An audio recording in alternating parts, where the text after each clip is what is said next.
Olá, pessoal! Sejam muito bem-vindos a mais um conteúdo do canal BTQ. Meu nome é Camila Bettini e hoje nós vamos falar sobre os processos fermentativos. Vamos falar o que é de fato um processo fermentativo, como ele ocorre e qual a sua importância dentro da indústria. Bom, de forma geral, a fermentação é a reação que ocorre através de micro-organismos vivos que têm a capacidade de transformar a matéria-prima orgânica, através de catálise enzimática. Bom, dentre todos os micro-organismos utilizados, como fungos e bactérias, as leveduras são as mais conhecidas, são os micro-organismos mais utilizados para se obter os produtos de interesse dentro dos processos fermentativos. E dentre todas as leveduras disponíveis, a Saccharomyces cerevisiae é a levedura comercialmente mais explorada, mais conhecida. Então, a utilização desses micro-organismos, elas implicam em condições ideais de cultivo, de utilização. Então, dentre todos os fatores que podem influenciar, nós podemos citar o pH, a temperatura, o meio de cultura e também a disponibilidade de oxigênio. Bom, e como a maioria das reações fermentativas ocorre através da catálise enzimática, é importante nós entendermos também sobre as enzimas que são responsáveis por essas reações. Bom, as enzimas, elas são substâncias proteicas que têm a capacidade de acelerar as reações. Então, as enzimas, elas são responsáveis por encontrar novos mecanismos para que essas reações ocorram com uma velocidade maior do que na ausência de enzimas. Bom, essas enzimas também elas atuam de forma muito específica, o que significa que cada enzima vai se encaixar perfeitamente a um determinado composto que vai sofrer a ação enzimática. E esse composto é chamado de substrato.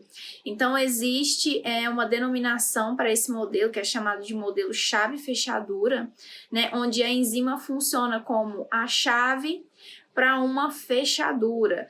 Então, existe apenas uma chave para uma determinada fechadura. Então, as enzimas elas têm um centro ativo que vai se encaixar perfeitamente em determinado substrato. Por isso, essas enzimas são muito específicas para cada tipo de reação. Bom, nós vamos falar agora sobre como ocorre essa reação de fermentação.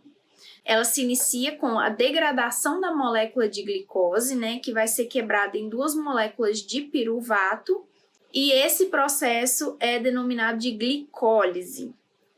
Então, na primeira etapa, ocorre a fosforilação da glicose, que ao receber o fosfato proveniente de duas moléculas de ATP, torna-se quimicamente ativa. Então, nessa fase, há um gasto de energia. Na segunda etapa, ocorre a oxidação da glicose, sendo o agente oxidante o NAD, que vai ser reduzido em NADH.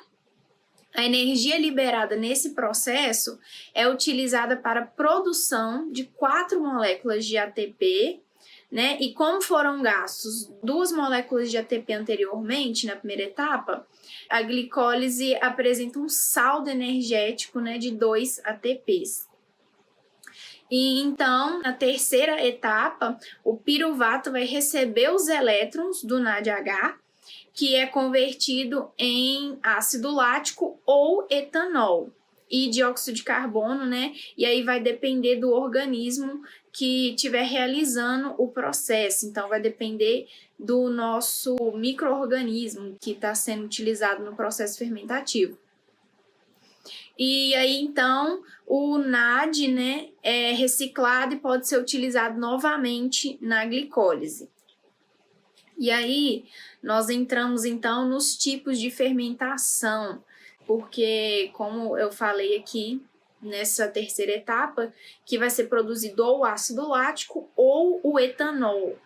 Bom, então nós temos aí dois tipos de fermentação. A fermentação alcoólica, né, onde o piruvato vai ser reduzido a etanol por um processo constituído por duas etapas, sendo a primeira etapa o piruvato convertido em acetaldeído, né, onde ocorre a liberação do dióxido de carbono, e em seguida o acetaldeído é reduzido a etanol pelo NADH.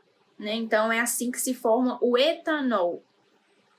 Já a fermentação lática, né, ela acontece em uma etapa só, onde o piruvato é reduzido a ácido lático. Bom, e qual é, de fato, a importância dos processos fermentativos dentro da indústria? Bom, a humanidade ela convive aí com os processos fermentativos há milhares de anos, né? Desde que se utiliza esse processo na produção de vinhos, cervejas e pães, né? Que é datado há milhares de anos. E hoje em dia, existe a utilização desses processos dentro da indústria química, farmacêutica e alimentícia também.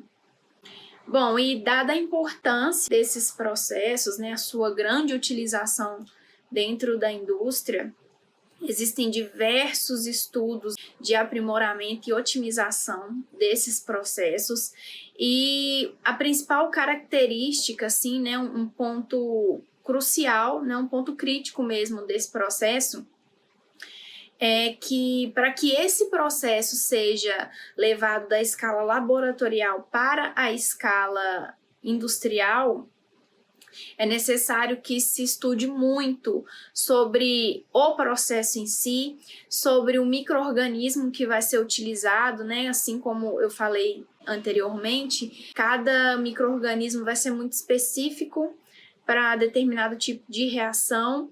Então, é muito importante que se estude, né, qual micro-organismo vai se encaixar melhor para aquela reação desejada, qual o pH ideal, né, de reação desse micro-organismo, qual o meio de cultura em que ele vai se desenvolver melhor, a temperatura, né, dessa reação, a temperatura do meu processo num todo. Então, é muito importante que se estude todos esses pontos para que o processo em si tenha sucesso ao final. Bom, pessoal, essas eram as informações que nós gostaríamos de passar hoje sobre os processos fermentativos. Espero que vocês tenham gostado e até a próxima!